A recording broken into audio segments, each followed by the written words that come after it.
podcast Pode Rir, com a apresentação de Michele Maria e Ana Montanha, e a cada episódio, 2 pessoas convidadas para uma boa conversa sobre o riso, o ridículo e seus territórios.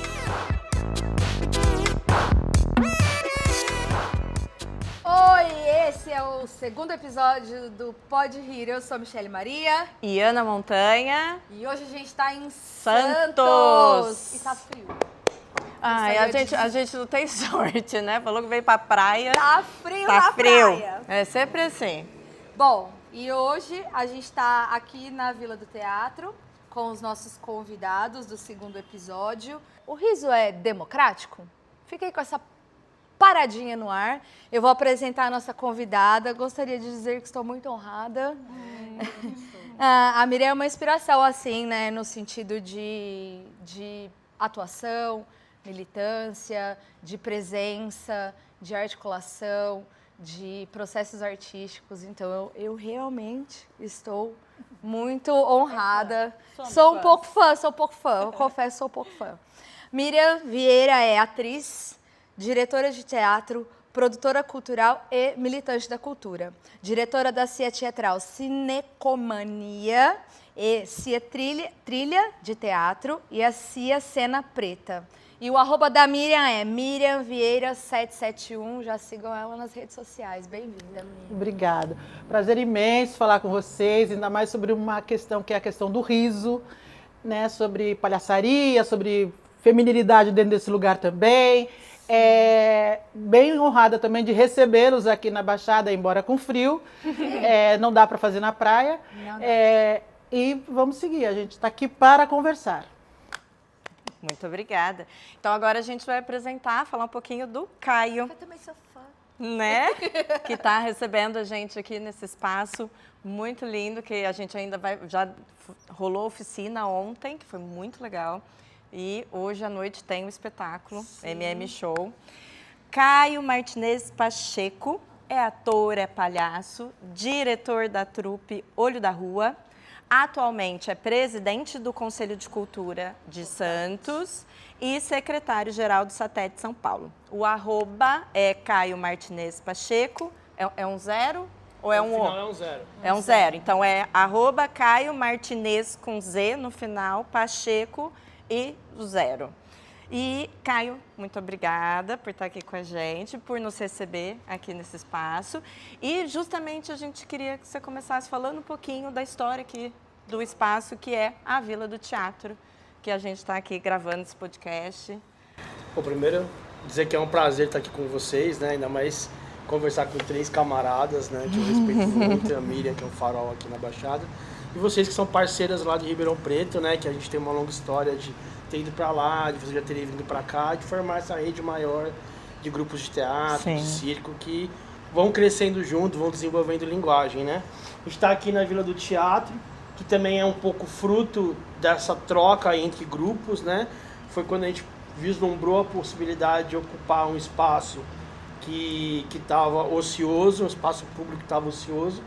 A gente, ao rodar por muitos lugares, a gente percebeu que tinha vários camaradas, vários grupos coletivos que estavam ocupando esse espaço por entender que estavam estavam construindo espaços que fugiam um pouco da lógica comercial.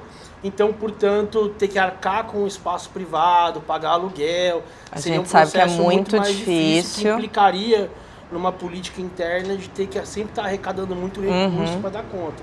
E como a gente não tem uma política pública no estado nem na cidade que promove esse tipo de apoio para a manutenção desse tipo de espaço, a gente optou por fazer esse caminho de ocupar espaços públicos. Então, em 2009, a gente começou a procurar, a gente ficou durante 2 anos procurando, elaborando projeto, pensando projetos que eram similares também, como o da Brava Companhia, do Pombas Urbanas e tantos outros grupos que também tinham essa caminhada. E aí a gente achou esse espaço aqui, era um espaço que ele tem uma história na cidade, né? Desde o século XIX ele existe, ele foi rancharia do Barão de Mauá, quando aqui na frente, na praça, era uma praça que concentrava os animais que faziam a carga de subida de material para o sertão, né? Para São Paulo, subir a serra. Então ele tinha essa função pública no início, aí depois ele foi fechado e aí ele virou carrocinha municipal. Aí ele ficou durante 70 anos como carrocinha municipal que atendia a região. Então, assim, vou falar coisas só para ter uma... Assim, a gente chegou a ler matérias que falavam que tinham meses que eles matavam cerca de 600 animais por mês aqui. Nossa! Leve, assim, né? Sobre o riso, mas assim, Tranquilo. é a transformação Não, então, da arte do riso, né? É Porque ressignificar o lugar. E aí depois disso, ele foi triagem da FEBEM durante 10 ou 15 anos. Então os jovens vinham para cá, ficavam o primeiro mês de custódia aqui, antes de serem encaminhados para as unidades. Depois foi albergue noturno, que também era 10 anos de albergue noturno, que também tinha uma ocupação... que tinha muita violência institucional, assim como na época da FEBEM. E aí depois veio a pior das ocupações, que foi a Guarda Municipal, que ficou aqui também, né, um tempo, uns anos. Gente. E aí ficou fechado 10 anos, e aí a gente conseguiu assim, entre uma passagem de governo para outra, em 2012, a gente conseguiu entrar, e aí, até hoje a gente ocupa aqui alguns grupos de teatro que ensaiam aqui durante a semana, a gente promove oficinas, e no final de semana a gente também funciona como apoio para projetos, né? De circulação tanto de teatro, como também de outras ações do campo das culturas, assim, é bem variado. Então aqui acontece muita roda de rimas, batalhas, uma grande parte da batalha aqui de Santos marcam às vezes ações aqui dentro. A gente tem muita ação também dentro do campo de ações LGBTs que promovem festivais, que promovem mostras de artes e outras pesquisas de desenvolvimento da vertente LGBT também nas artes. Inclusive essa semana tem programação, né?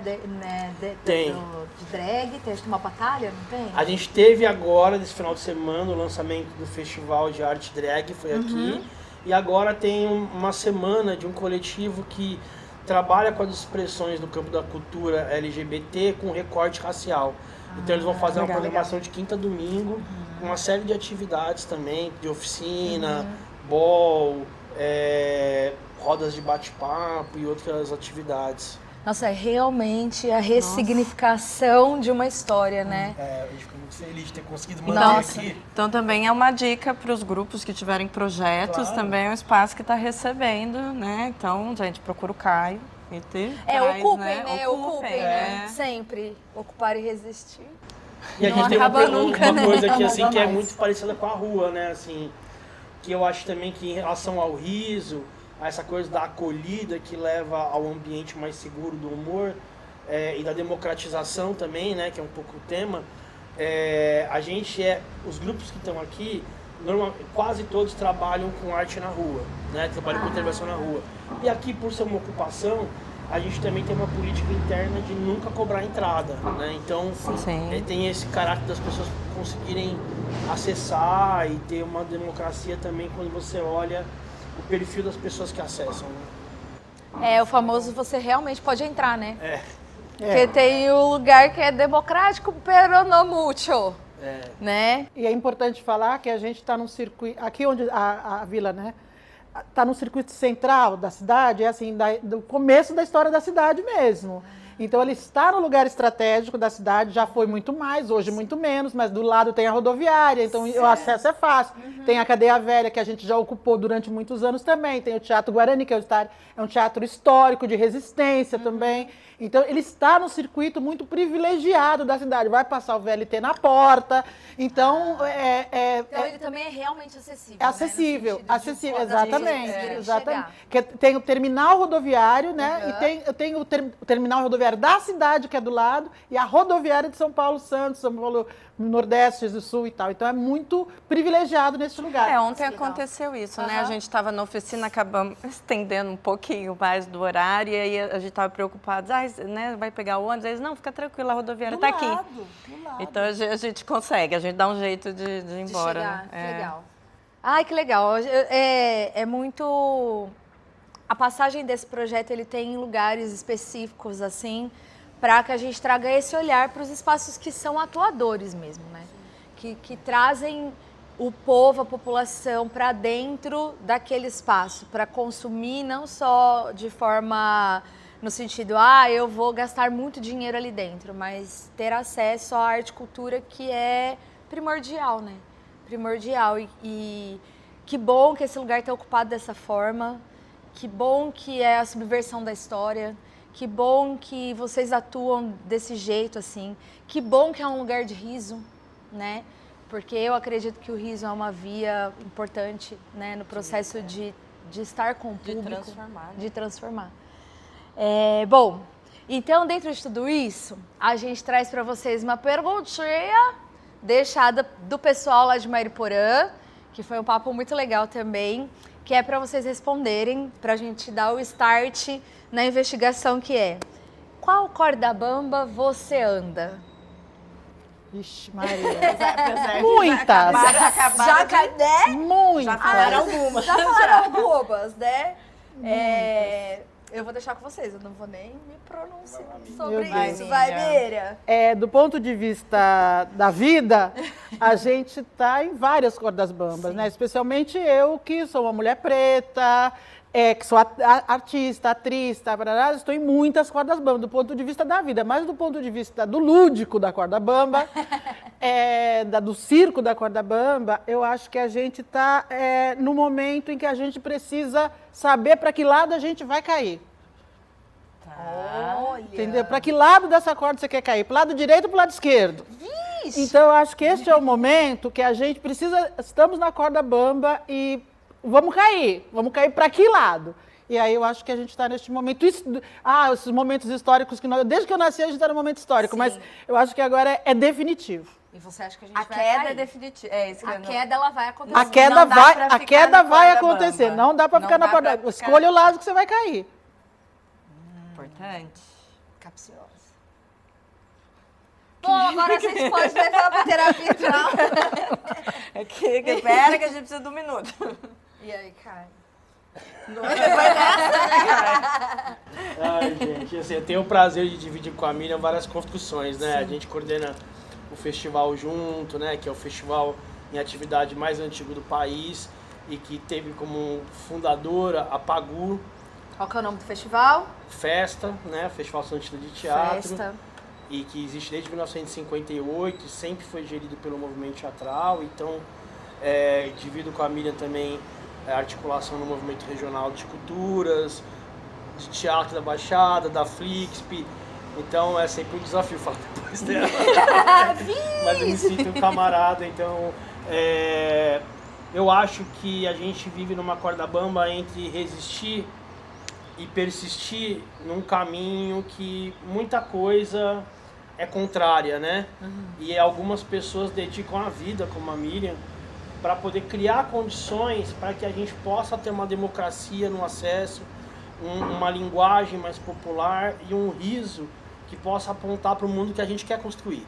E o riso como um instrumento não só de acolhimento, né, de catarse coletiva, mas também um riso que possa apontar para ridicularizar o que nos oprime.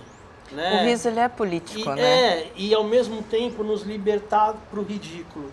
Então acho que isso é sempre muito potente e quando a gente faz isso também dentro de um espaço específico, isso potencializa, né? Quanto mais democrático for esse espaço, como o espaço público, por exemplo, mais possibilidade a gente tem de estar acessando nichos diferentes da sociedade e subvertendo e tentando fazer uma disputa dessa subjetividade que hoje aponta para o riso, muitas vezes, como um instrumento de opressão.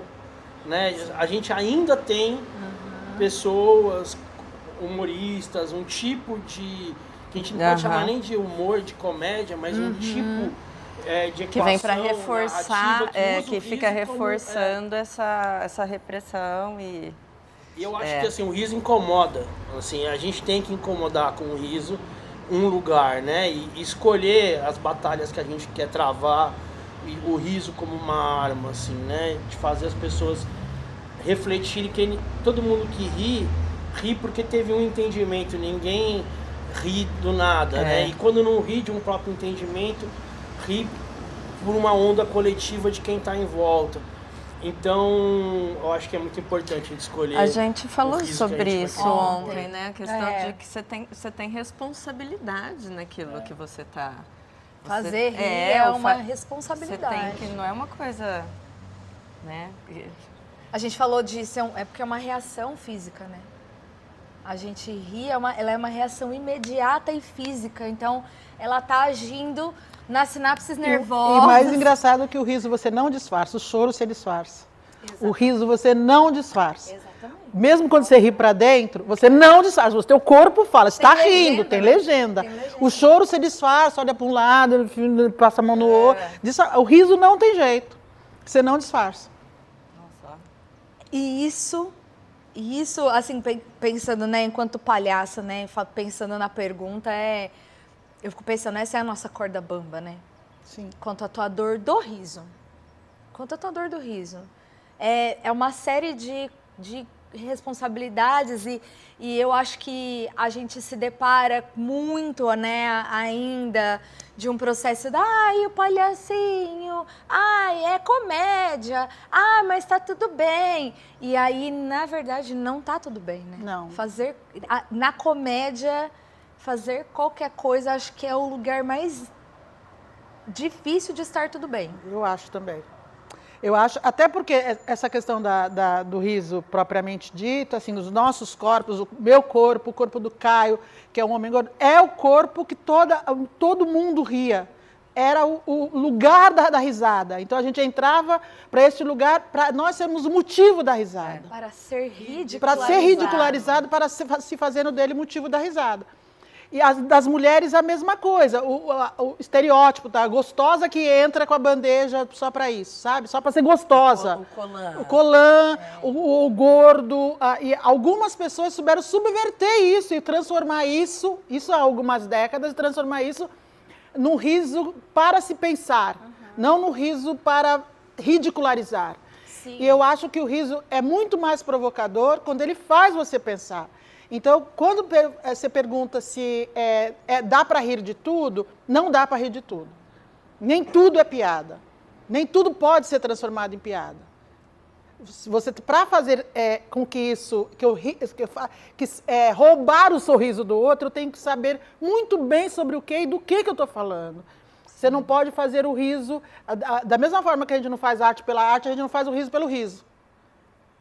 A gente precisa pôr uma pitada de consciência, seja ela qual for, dentro desse lugar do riso. E a gente tem visto isso também, né? Dentro das propostas cômicas. A comicidade hoje não é vista... Você pode rir de si mesmo, mas aí sou eu que estou dando risada de mim mesma. O outro não tem o direito de rir de mim sem que eu tenha provocado motivo para ele rir. A partir de mim, A partir de mim. Eu falo muito do rir, é diferente rir de e rir com. Rir com é completamente diferente.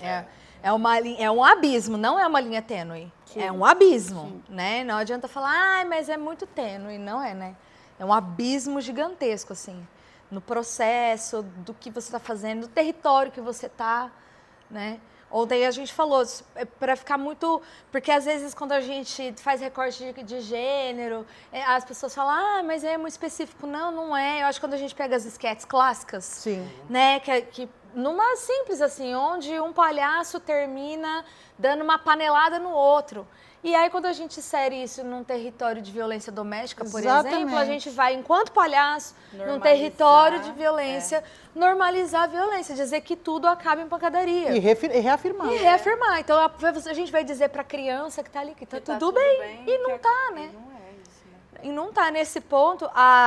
Uma vez, a Carla Conká, depois de uma apresentação minha, onde eu subverti uma esquete da roubadinha do beijo, ela falou assim, será que a gente consegue realmente reproduzir uma esquete clássica subvertendo ela? Porque todas elas, em algum momento, vão colocar um checkmate, né? Eu não posso, enquanto palhaça, ali, roubar um beijo de uma outra mulher ou de um outro cara, porque eu tô reforçando o roubo, né? Afinal de contas, se a gente diz que não é não, o roubo do beijo também, independente de quem tá fazendo, e a gente entra naquilo que você disse, a parada do oprimido se tornar o opressor não é esse lugar que a gente quer. Exatamente. Não é disso que a gente está falando.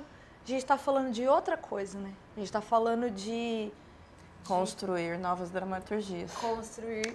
novas narrativas mesmo, né? Nesse processo, assim. Eu lembro de um episódio, assim, que o quanto o riso também, ele é um espelho, né?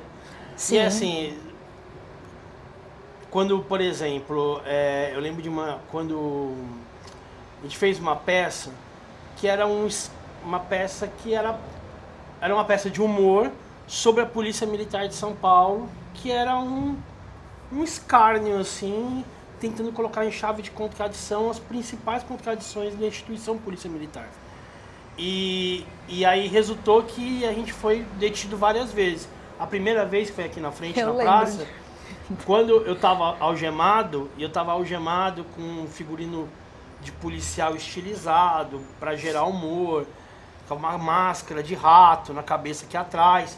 Eu estava algemado, com a mão para trás, e estava cercado de policiais na delegacia.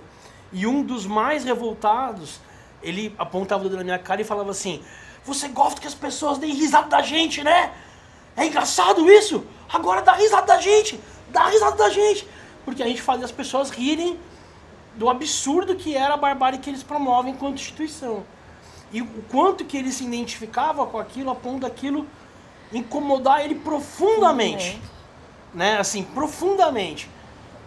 Então, eu acho que o humor, o riso, ele tem um poder, assim, de desfraldar e de jogar luz para algumas questões que estão muito intrínsecas na gente, né? Por exemplo, assim, eu sou um homem hétero, branco, cis. Não tão branco, mas não tive na minha vida um preconceito racial, né? Uhum. Quando hoje eu vejo um humor que fala sobre gênero, um humor que deflagra o machismo como algo patético e ridículo, aquilo que eu me identifico me dói, assim, né? Uhum. Me dói, mesmo que seja no passado, mesmo que seja de impulso. E eu acho impressionante esse poder do humor, assim, eu acho que é uma dádiva mesmo, né? Energética, inclusive, assim, de radiação de consciência. E uma arma, né? E uma arma poderosíssima. Uma arma poderosa. E eu acho que o riso é uma troca de energia. E é uma troca de energia poderosa. Quando você ri da piada, da esquete, do ato, você definitivamente trocou uma energia com o seu espectador. E ele te devolve.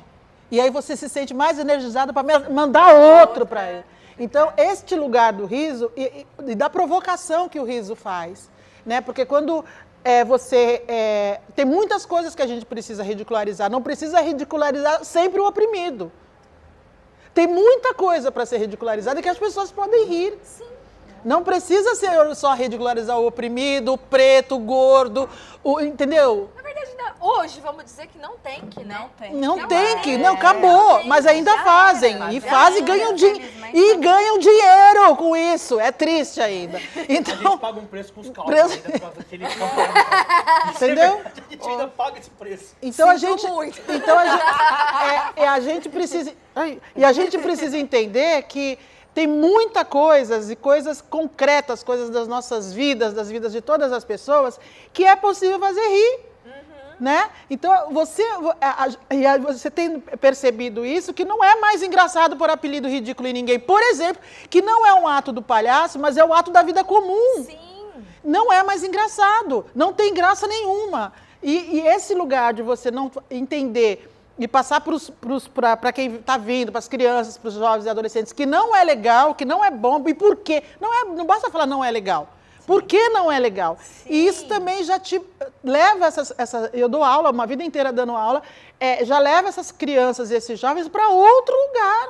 Eles já estão em muitas camadas nesse lugar, né? Então, os apelidos muito escrotos que existiam na nossa época de adolescência, já tem vários que no campo escolar não tem, né? Sim. E tem, e na construção do espetáculo, né, tem uma filha de 15 anos, gente, Clarinha, que está nos bastidores, muitas coisas que a gente mostrou para ela que existiam E ela chocadíssima. Sim. Se chocava. Isso, mas era ainda, assim? Infelizmente, ainda é um recorte É. pequeno.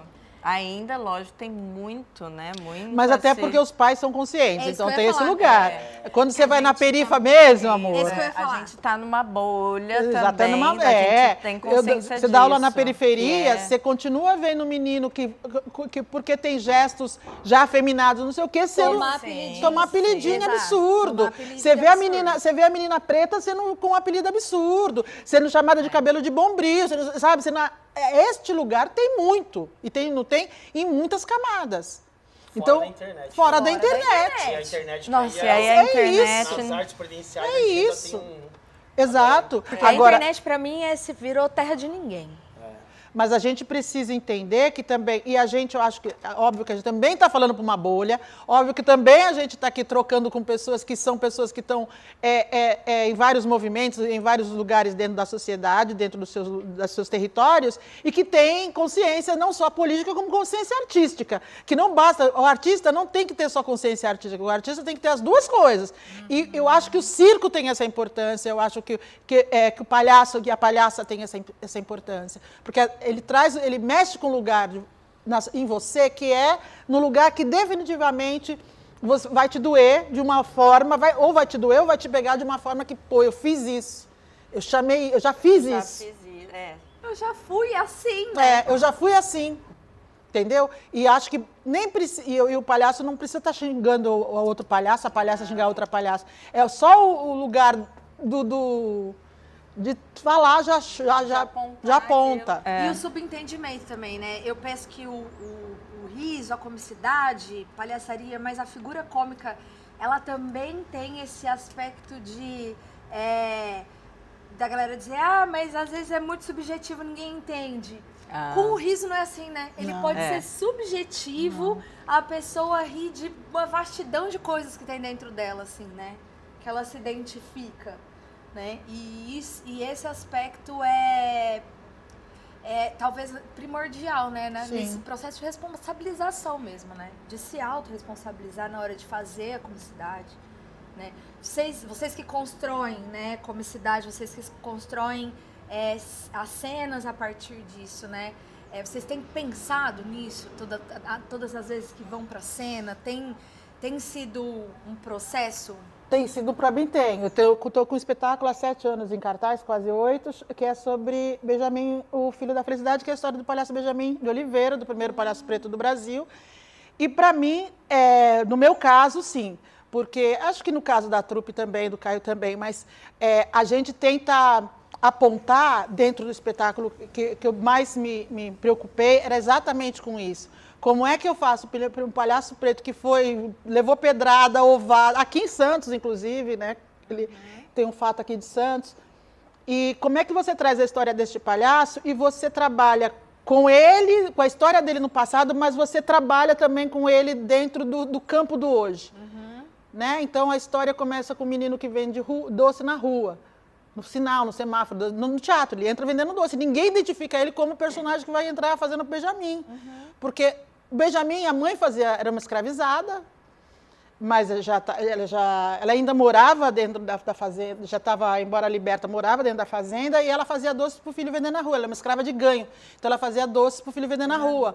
Então eu trouxe essa história para cá, e no final ele voltar para o semáforo, mas tem toda uma contextualidade que é a da provocação.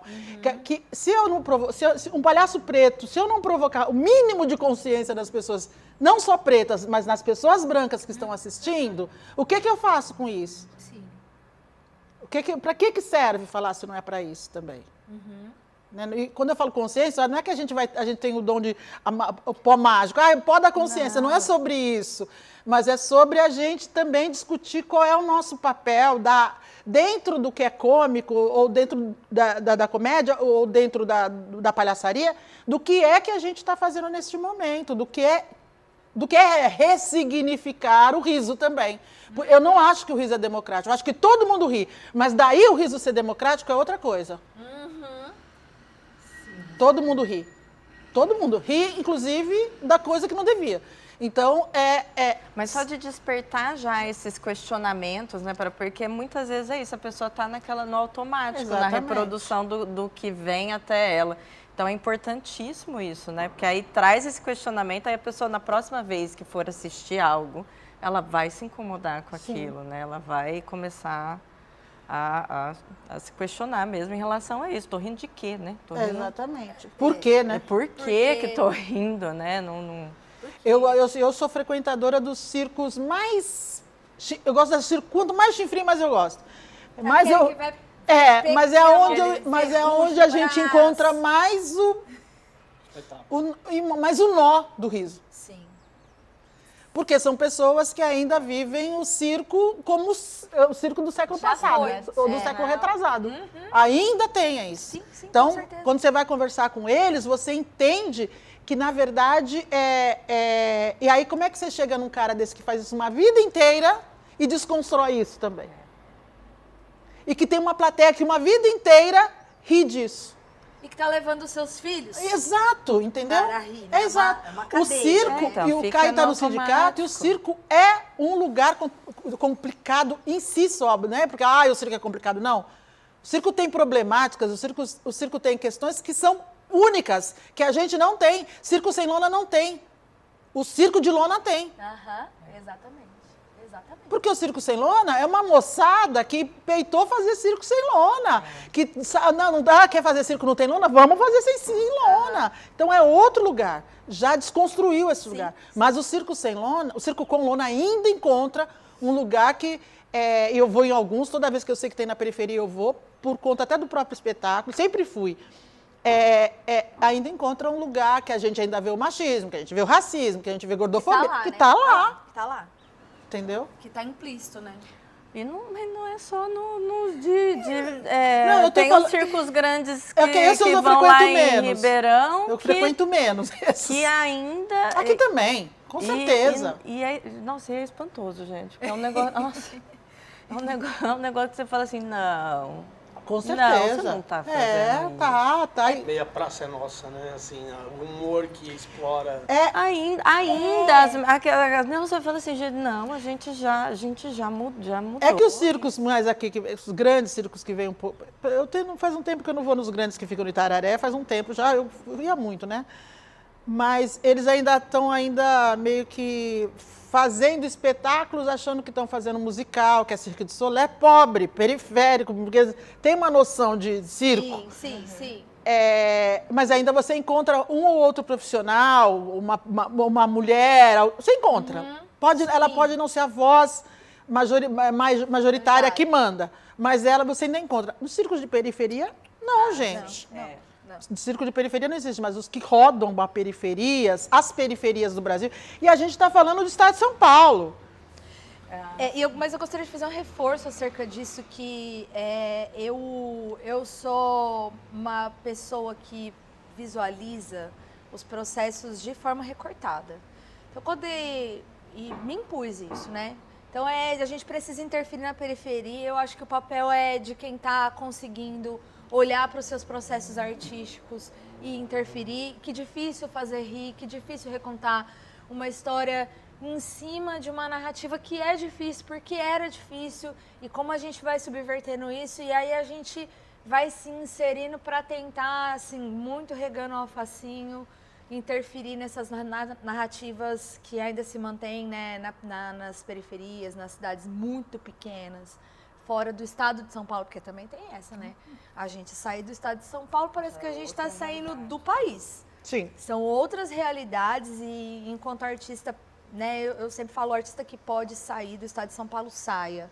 Viva outra realidade, viva a realidade de chegar, não ter hotel, sabe? Vive a realidade de você chegar, não tem a estrutura que a gente tem aqui para ficar circulando, né? A gente tem um recorte estadual muito específico, apesar de todos os problemas que a gente tem, né? A gente tem várias camadas de problema e a gente está tentando interferir nesse lugar.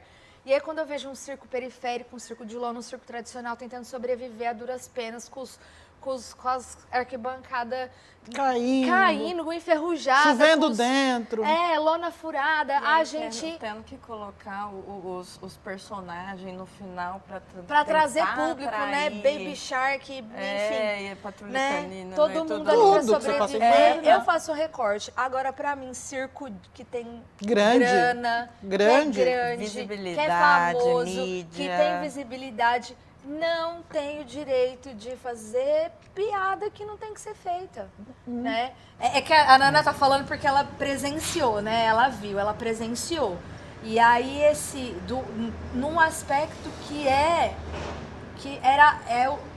assim, por que vocês que têm tanto acesso, tanta informação, visibilidade, as pessoas estão vindo pra ver vocês, elas estão pagando caro porque não é barato, e aí vocês estão fazendo isso, Fazem. né? Narra, Nana, o que aconteceu. Não, ou então também, eles, que aí no caso eu acompanhei, porque eu dou aula de circo numa escola social, que é filantrópica, né? Então todos os alunos são bolsistas. Então eles ainda fizeram esse trabalho de entrar em contato com as instituições que tinham aula de circo e tal, e deram um convite para a gente levar os alunos, porque é um valor bem alto, os alunos não teriam condições. E aí levamos, né, os alunos e tudo. Então, eles fizeram o convite. O movimento, O né? movimento de ter ali ainda, né, o pessoal dos bairros periféricos. E aí, o dito cujo me faz uma piada reforçando o estereótipo de que bairros periféricos são perigosos. Aí o que eu faço com o meu aluno? Então, ele ainda usou, ele provavelmente perguntou para alguém qual que era o nome do bairro perigoso. E aí ele foi fazer a piada em cima usando o nome do bairro. E aí eu tenho meus alunos que não eram desse bairro, mas que falam assim, mas minha tia mora lá, minha tia não é bandido. E o que serve o nosso discurso na sala de aula? E aí, você entende? Sabe? E aí isso é muito perigoso, É porque difícil. uma coisa sou eu, professora, falando ali a gente diariamente para construir um negócio. E aí me vem a questão lúdica do circo. Eles estavam num lugar mágico. A magia. Né? Eles estavam num lugar gigantesco, com Estrutura, né? e figurino. Luz e cores. Então, assim, qualquer coisa que eles falassem ali, eles vão fazer assim, aham, é isso.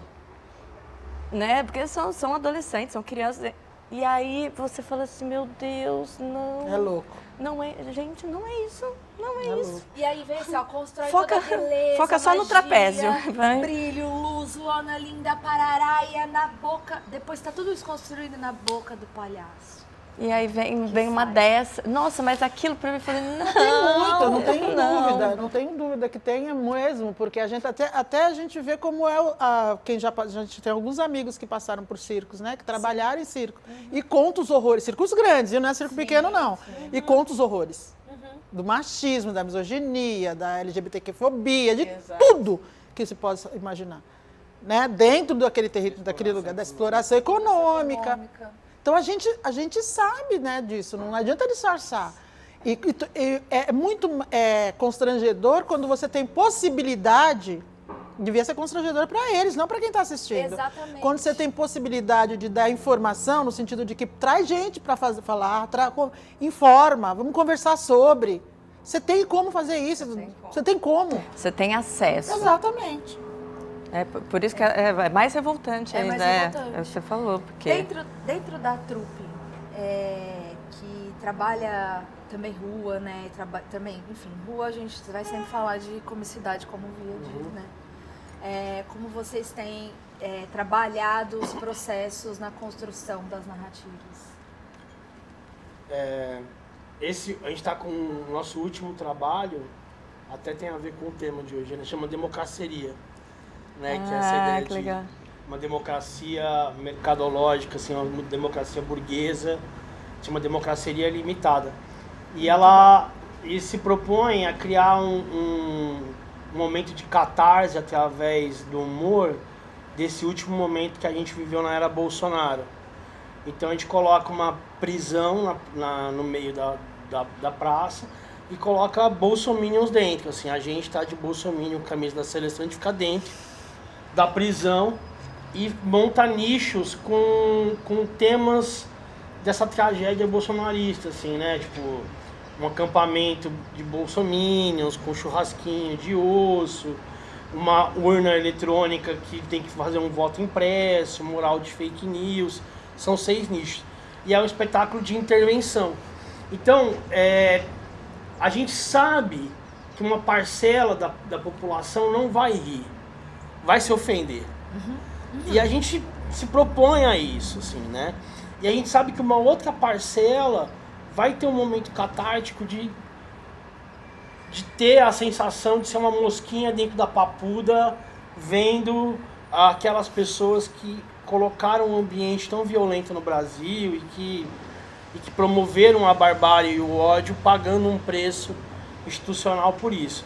A gente na trupe, a base do nosso trabalho, a gente sempre teve espetáculos de palhaço, né?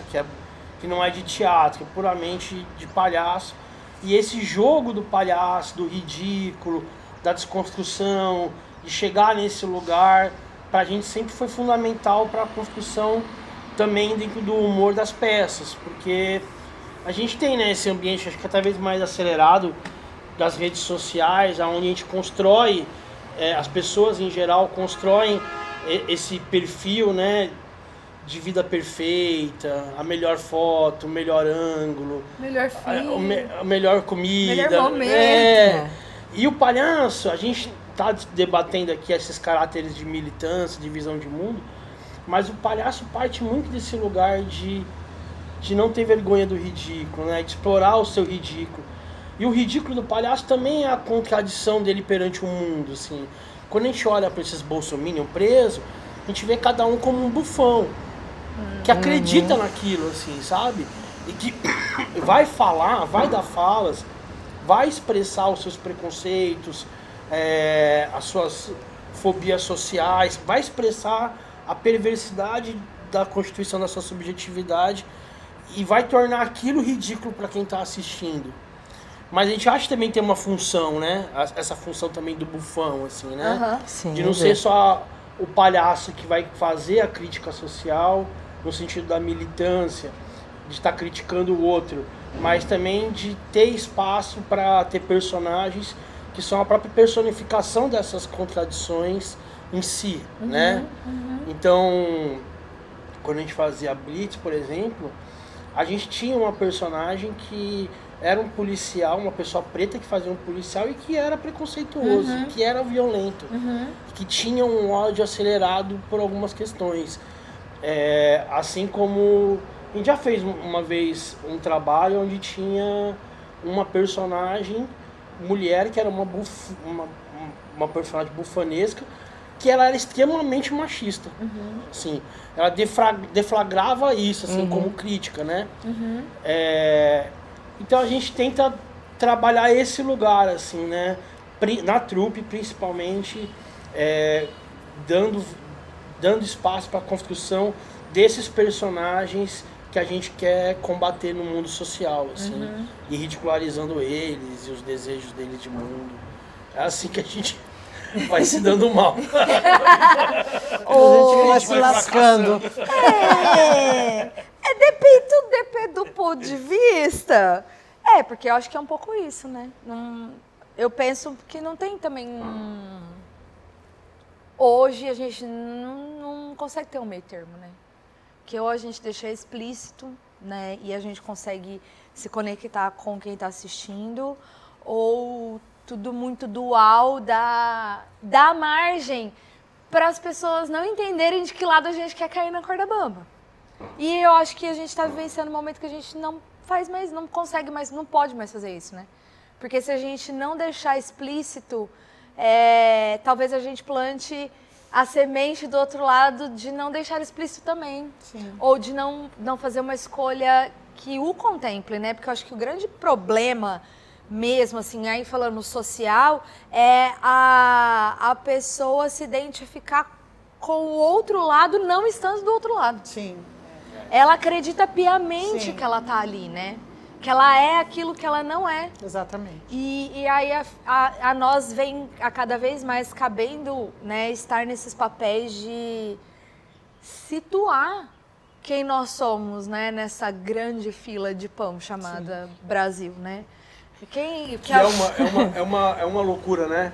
É assim, é uma parte da cristandade que apoia Israel, mesmo Israel odiando Jesus.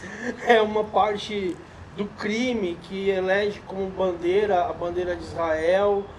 São uma parcela assim, dos pentecostais, dos evangélicos, que não aceitam nenhum tipo de diversidade, a não ser aquela que o seu líder religioso coloca como normalidade. Ou aquela que está se apropriando de um monte de signos, de um monte de questões culturais populares para chamar gente para si. Tem hoje nós temos esses dois lados das questões, né, todas, né? É bem complicado.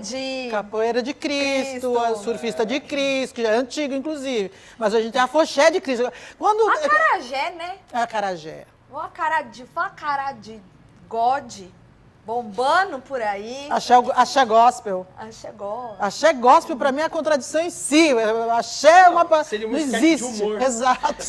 Tem coisas da realidade de hoje, parece o filme do Monty Python. Tu olha e fala, meu Deus, É isso não. mesmo? Pode ser. É isso mesmo. Mas eu acho que, em contraposição, a gente tem uma parcela da população que é feliz com nada, com coisas muito simples que tem também. Sim. Entendeu? Muito simples também. Elas riem da família, da família no sentido das histórias que a família conta, das histórias... Exatamente. Tem, até que ponto isso também não é rir de si mesmo? Sim. Entendeu? Até que ponto isso não é rir da sua história? A gente enquanto pessoa... Eu, enquanto pessoa preta, a gente tem esse lugar sempre de contar as histórias para que elas não morram. Então, a gente começa a rir de coisas que a gente lembra, que a gente não acredita.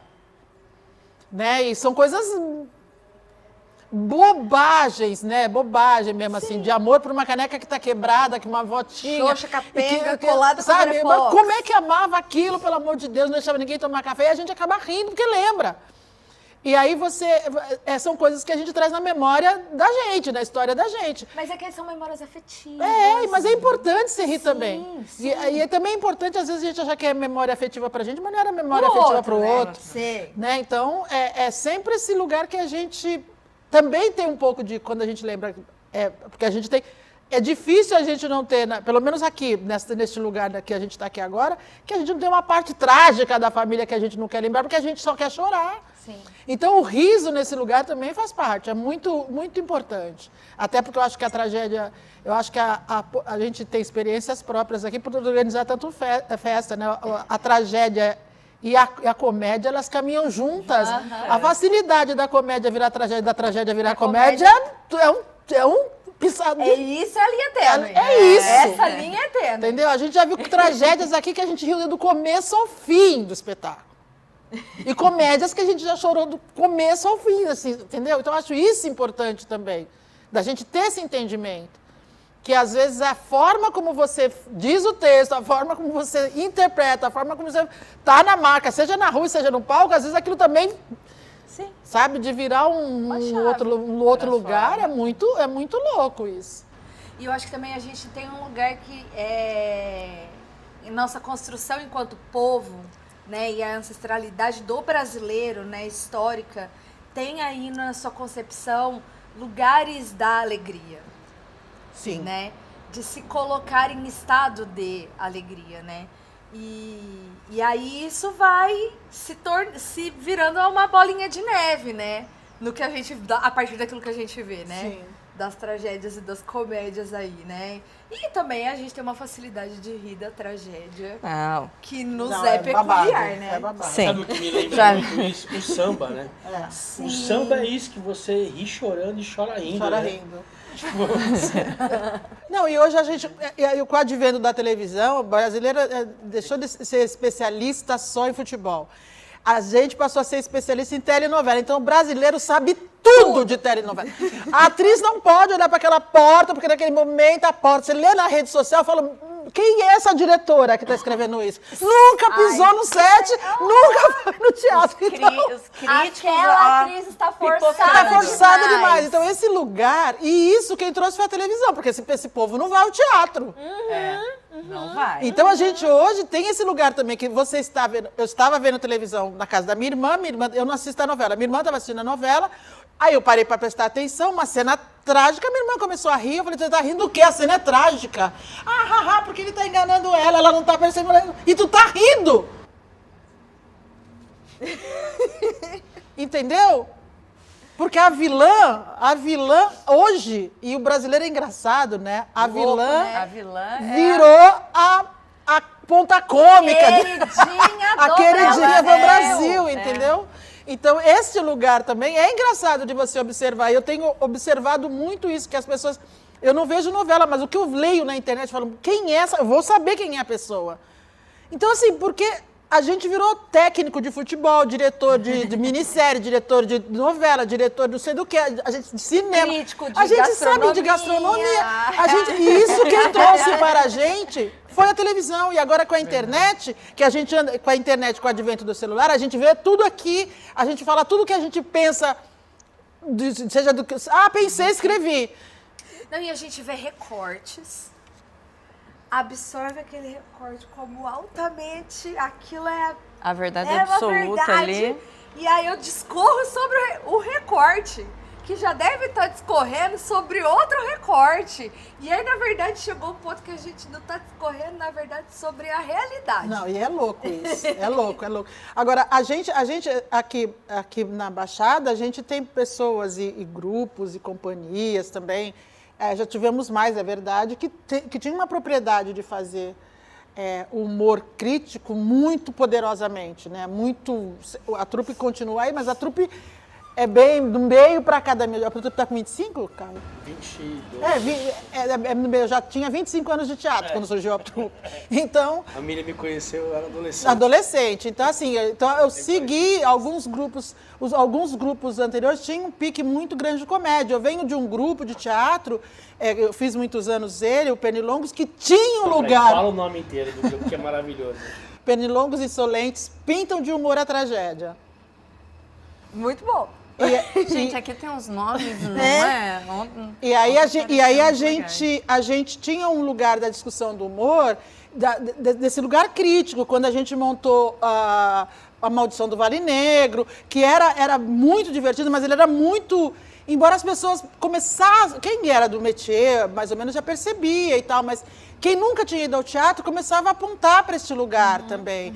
Com Singles a mesma coisa, com Geração Trianon a mesma coisa. E aí era um grupo de teatro que tinha essa preocupação de discutir a comicidade, mas discutir a comicidade dentro do lugar... de um lugar sério, sabe? Assim, sério. A gente vai ser cômico, mas o tema é sério. Mas aí tinha também uma visão, que é onde eu quebrava, mas tinha uma visão classe média pseudo-burguesa dentro deste lugar. Né? Então a gente tem que fazer esse... Mas era muito bom, o grupo era muito bom, assim, foi referência na cidade durante muitos anos. E que foi uma ruptura no teatro. Mas antes do Pernilongos também tiveram outros grupos que faziam comédia dentro desse lugar do pensamento, de pensar a comédia para executar a comédia. Sabe? Ou seja, a discussão não é nova. Não. Né? Antes que todo mundo diga, agora. Não é nova. Não é nova. Já é de, sei lá, muito... Na Blitz, eu fazia... Um dos personagens que eu fazia na Blitz, que eu gostava muito, eu fazia um policial que estava em estado de depressão profunda. Ele era um matador, ele era um assassino do grupo de extermínio, mas ele estava em depressão porque ele tinha engordado muito, porque ele comia coxinha de graça nos bares. Oh, meu Deus. Então, a mãe também... E ele passava o tempo inteiro falando que a farda dele estava manchada de vermelho. E só no final que o público entendia que era de ketchup. Sim, mas ele era um assassino. Eu acho também que assim, quando a gente utiliza os nossos corpos para que a gente possa fazer um mix assim, de impressões para que o humor não pode ele não pode ser também, dentro do sentido restrito, um humor muito racional, assim, sabe? Tipo, um humor muito construído para que ele seja politicamente correto no sentido da militância, assim. Porque eu acho também que aí não fica engraçado, sabe? Não fica discursivo, não fica engraçado, assim. Se não tiver uma ruptura aonde você vai expor na cena, no cenário, no figurino, na situação, nos personagens, de alguma maneira, alguma fragilidade. Humanidade. O humor também aí não acessa acontece, também, né? Não é lugar da fragilidade também, né? Não é, total. Total, vulnerabilidade. Total. O que não pode é rir do outro. Sim. Só tem que ser engraçado pra todo mundo. Compartilhado, né? Compartilhado. O riso é compartilhado, o riso não é individualizado, é sim. compartilhado. Então, acho que isso, sendo engraçado para todo mundo, tá tudo certo. Né? Quando a gente fala do riso na comédia racional, primeiro que eu acho que não há racionalidade na comédia. Não é. Mas a gente, para executar, a gente precisa ter um mínimo de racionalidade para não fazer bobagem. Sim, com certeza. E o opressor não vai rir também. Não vai rir nunca, né? Tipo, vai aprender a gente. Não vai rir, vai aprender. o opressor vai Chegamos, né? Em 2025. Normalmente vai. Ó, o papo tá muito bom, mas a gente precisa encarar os encerramentos. E pros encerramentos, nós temos muitas coisas pros encerramentos, certo? Certo. Então a gente Vamos vai para as indicações, né? Momento pode rir, indica. E o objetivo é a gente... e também vocês, também no finalzinho, podem compartilhar se vocês, né, dentro dos seus espaços, têm produzido também materiais de registro, porque essa tem sido uma perspectiva nossa de visualização do que a gente deixa para quem vem depois, né? Claro que a gente recai assim, a gente sabe que quem tá começando, grupos muito vulneráveis, é muito difícil ficar pensando em registrar, escrever, porque tá no corre pelo dia, mas a importância que é da gente chegar num momento determinado da nossa existência e registrar que a gente estava aqui, que a gente estava falando sobre isso, não para nós, né, mas para que quem venha depois de nós, os que virão depois de nós, tenham referências do que a gente estava fazendo, porque a gente, quando vai procurar referências, a gente entra num limbo de silenciamento, de apagamento muito grande. Então a ideia é a gente deixar referências, e aí no final vocês também podem dizer se vocês, dentro dos seus espaços, estão produzindo materiais, né? Referências de uma figura, né? Uma pessoa, um artista, um atuador pra gente acompanhar, que a gente vai deixar arroba e tudo mais. E se tiver uma literatura legal pra também indicar, com vocês. Se falar, tô pensando. Posso falar? Bom, eu vou indicar uma pessoa que, pra mim, assim, me desperta um humor que eu sentia desde criança, assim, que é pra mim, a primeira vez que eu encontrei com ele, eu não conseguia... Eu tinha visto já mais de 6 peças dele. Quando eu encontrei com ele num festival, assim, numa situação civil, sem nariz de palhaço, eu não conseguia nem falar com ele de tão emocionado que eu tava, que é o Wesley Magalhães, que é nosso amigo. Né? Que assim, eu acho que é uma pessoa que tecnicamente ele consegue entender o humor como uma prática técnica das pequenas coisas, né? Da reação do corpo. Algo que muitas vezes, pelo menos pra gente, enquanto trupe que vai muito pela ideia, tem uma técnica lá que eu acho que é invejável, assim, sabe? Tanto muitas pessoas, mas quem quiser acompanhar o Wesley Magalhães, o Barracão Teatro, eu acho uma referência fantástica, do interior de São Paulo também, né? Parceiro de todos os grupos. Ele é super acessível. Super acessível. Eu acho que é um gênio do Nariz Vermelho, assim, sabe? E eu queria indicar um livro também, que pra gente foi muito importante, pra mim é um livro muito importante ainda, que é um livro chamado Provos, de uma coleção chamada Baderna, que é uma coleção de autores e de compilações anarquistas, que faz um retrato sobre a contracultura na Holanda, no meio do século passado, onde surgiu de maneira coletiva várias iniciativas que apontavam para um outro mundo, iniciativas que fugiam da lógica da organização social, né? Foi aonde surgiu as bicicletas públicas, foi a campanha onde surgiu a legalização das drogas, foi um movimento de contracultura que conseguiu, pela força coletiva, apontar ações concretas na cidade que apontavam para um mundo que as pessoas nem vislumbravam na época e que, né, teve uma grande interferência assim, nessa disputa, que eu acho que também é muito, muito massa. Assim, para hoje em dia que a gente está vivendo um momento engraçado se a gente for olhar pela pateticidade do mundo, né? O Trump é um patético, assim como o Mussolini, assim como o Bolsonaro, assim como o Milei. A gente tem um lado assim escroto, né? Assim que você olha e fala, mas é bom de ridicularizar. É impossível. Eles usam o ridículo isso, como uma arma também para ter comunicação de massa popular, Eles né? entenderam. O Milei, entenderam cabelo o era ridículo. proposital, para tornar aquilo Tem que super popular, relativar cômico. isso, entendeu? A gente tem que colocar isso no mapa. Você vê como também os nossos instrumentos estão super Sim. também dentro da lógica dos inimigos, né? Até porque os instrumentos são deles, né? A gente só se utiliza deles. Pois é. Posso falar? Eu queria indicar, é até complicado a gente indicar amigo, mas se a gente não indicar amigo, vai indicar Sim, inimigo? a gente tem que Não indicar, tenho a com menor certeza. noção de não indicar. Então eu queria indicar, até pelo recorte da raça dentro do riso, eu acho importante falar sobre a Adriana Scanavês, que é uma mulher preta e palhaça, é da cidade de vocês, mas vocês não estão fazendo esse podcast para Ribeirão, vocês estão fazendo para todo mundo. Exatamente. Então, eu acho importante observar o trabalho dela, porque eu vi um trabalho dela aqui ano passado, e acho que é importante demais a gente também entender o recorte racial e feminino e racial dentro da palhaçaria.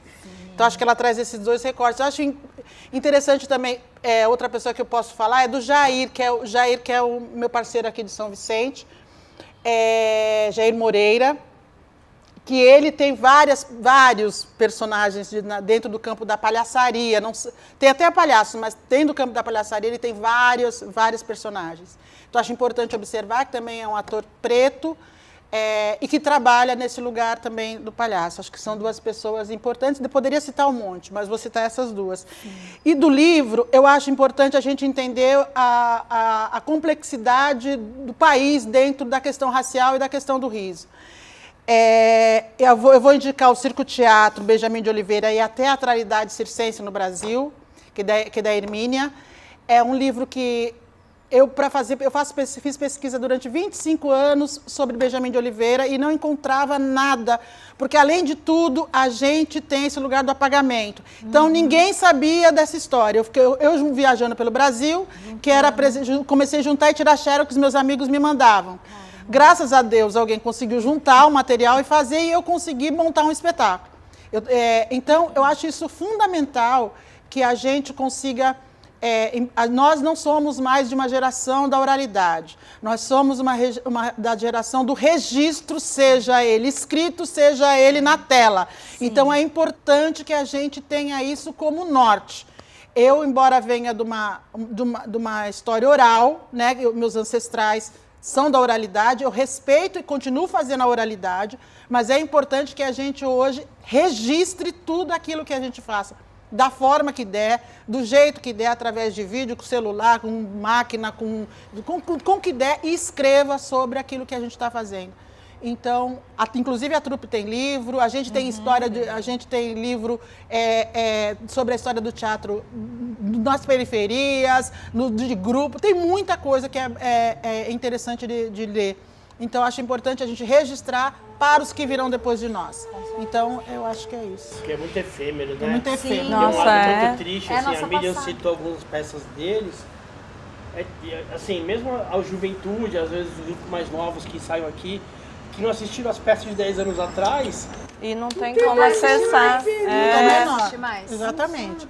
Então, isso é importante para que a gente entenda que hoje a gente não pode se dar o luxo de falar, eu sou da oralidade.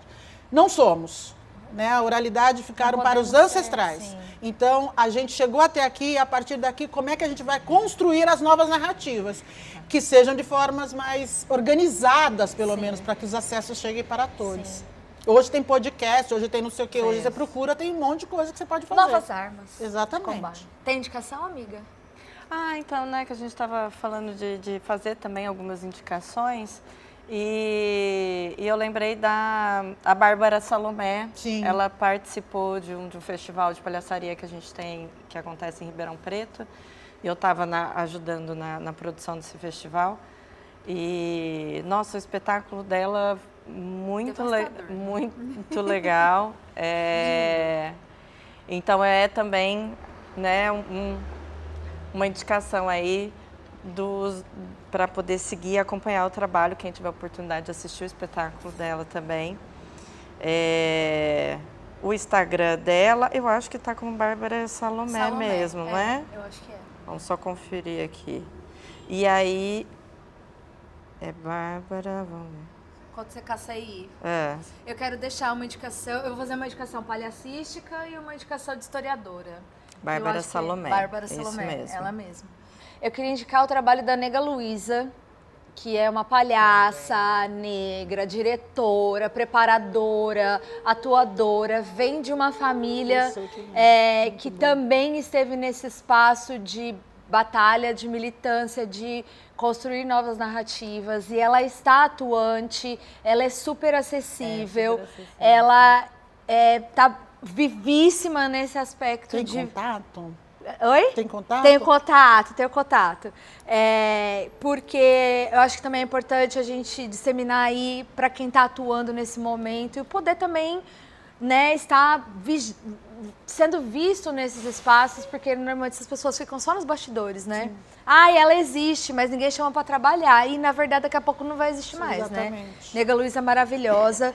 E eu queria fazer, hoje eu vou fazer uma coisa muito de historiadora, mas que cada vez mais, para quem eu posso dizer, gente, vamos nos reconhecer, nós somos latino-americanos. Sim. Né? A gente está numa trajetória de exploração de todos os nossos corpos e em todos os momentos históricos. Vamos nos reconhecer nesse espaço. Eu queria indicar as Veias Abertas da América Latina para todo brasileiro ler. Devia ser leitura obrigatória na escola. Obrigatória na escola, para a gente entender o contexto que estamos inseridos e poder seguir construindo novas narrativas a partir de saber quem a gente é. Porque às vezes a gente vai num lugar e a gente nem vai no museu e não tem nada nosso ali. Sim. O museu do não sei o que não tem nada nosso. E agora a gente vai encerrar. Seu diretor tá falando na nossa orelha e no nosso pé. Nós vamos fazer o ping-pong, certo? Então vamos lá. Você começa? De frente com as palhaças. Começo. Um medo, Caio. Ficar pobre, mais pobre e mais velho e doente. Por que que a gente tem muito medo, né? Estamos numa corda bamba mesmo. Enfim, fui contemplada. Miriam, um sonho. Um sonho, eu sonho em morar no Nordeste.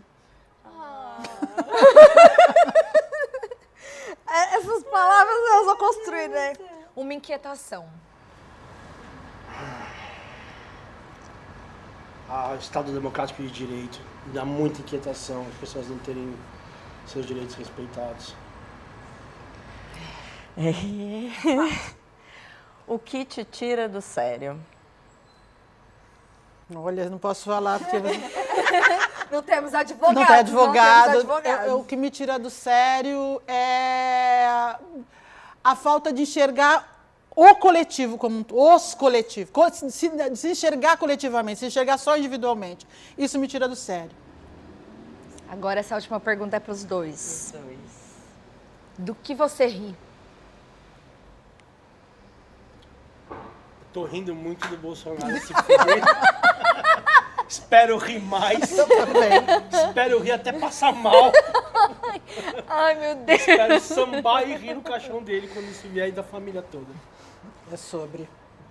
De contemplada. Me sinto, mas eu dou risada desses lunáticos. Não posso falar que a Lua é tão linda, né, para chamar eles de lunáticos, mas eu fico enlouquecida como é que as pessoas não conseguem enxergar o óbvio. Da capacidade de estar vendo toda essa tragédia, porque isso não, a gente ri, porque para nós a tragédia se transforma em comédia, mas Como é que essa gente que não tem outra perspectiva a não ser ficar defendendo isso é muito louco pra mim. Isso me tira muito do sério. É porque a sua inquietação. Exatamente. Coletivo, né? Me tira do sério, entendeu? Essa coisa de... Mas sobre do que a gente quer rir, eu quero que ele seja preso. Se não vai ser agora, porque eu acho que nem vai... A gente está rezando para que seja na semana do Festival Santista de Teatro, que é pra gente todo dia fazer festa de verdade. 7 de setembro. 7 de setembro, entendeu? Tentar torcer, Muito bom. entendeu? E, assim, A pergunta, né, pro próximo a episódio. pergunta que gente. vocês deixam pra galera, qual é a pergunta que fica? Eu pensei a partir do lugar que vocês falaram que vão. Sim, né? sim. Eu pensei do riso como inclusão. Sim. Né? Então, assim, o riso é inclusivo? Tem o barulhinho? Popoporopô. Popoporopô. Bom, e é isso, gente. Que delícia, né? Eu ficaria, sei lá, Acabou? faria um café, um bolo. Gente. Ficaria mais Fica, aqui. vai ter bolos. Fica, vai ter... Corta. Só foi piada. Muito obrigada por tudo. Por Obrigada, essa troca. Obrigada a nós. Pela atuação. Eu costumo dizer que quem veio antes da gente também tá aí tirando o mato no podão. Vocês vieram antes da gente tirando o mato no podão. E tem deixado um legado importante nesses espaços que vocês têm construído.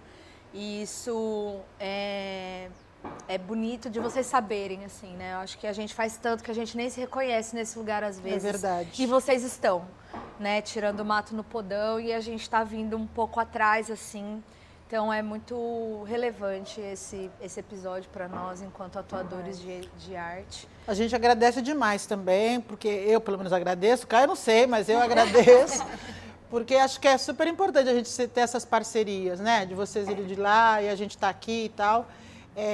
Venham no verão. Ai, sim. por favor. Por favor, podcast de biquíni, produção. Pra gente também, assim, pra mim, é muito legal, assim, porque a gente acabou de comemorar aqui em Santos, há uma semana e meia atrás, a aprovação da Lei do Artista de Rua. Que partiu, né, tem uma modificação ou outra, mas partiu do modelo de Ribeirão, escrita pelo Flávio Rassi, que dirige aqui. Tá nos bastidores. Né, que tá aqui nos bastidores. E eu acho que tem uma beleza, né, a gente dividir as perspectivas das cidades que a gente quer construir, do mundo que a gente quer construir, né?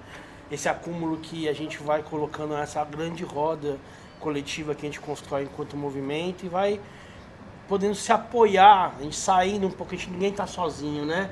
Aproveitar também para deixar um beijo para a pessoa que eu amo, que a Miriam citou, que é a Adriana também, né? Que é minha irmã também de militância. E é isso, assim, né? Acho que Ribeirão também é um lugar super massa, que assim como Santos, é um desses lugares que resiste. E a gente faz parte de uma geração que decidiu não ir para a capital.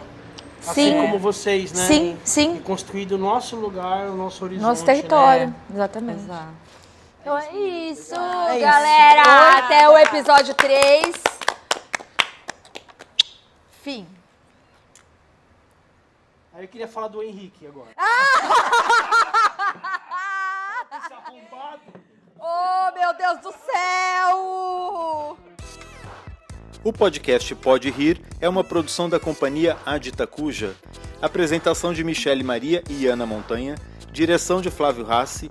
Produção audiovisual de Raíza Ferreira. Produção executiva de Flávio Rassi e Bárbara Monsignori. Assistência de produção de Idris Bahia. E produção geral da Subverta Ateliê de Criação, Produção e Comunicação. E integra as ações do projeto MM Show, Novas Dramaturgias para o Riso e o Ridículo, contemplado no edital PROAC PNAB 2024 do Governo Federal, Política Nacional Aldir Blanc, Governo do Estado de São Paulo e Secretaria da Cultura, Economia e Indústria Criativas do Estado de São Paulo.